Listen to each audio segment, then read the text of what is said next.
Ang sarap lang balikan na nakaraan.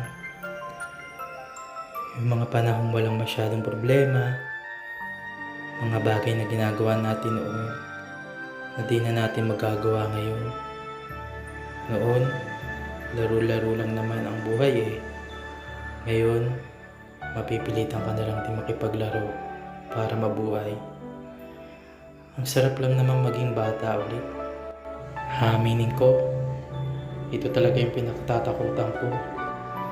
Ang tumanda, yung unting-unting mawawala sa iyo ang lahat ng mga bagay na pinahalagan mo ng matagal na panahon. Mga mahal mo sa buhay, simula pagkabata, kasama mo. Masakit isipin ang lahat ng yun. Hindi mo madadala hanggang sa pagtanda mo.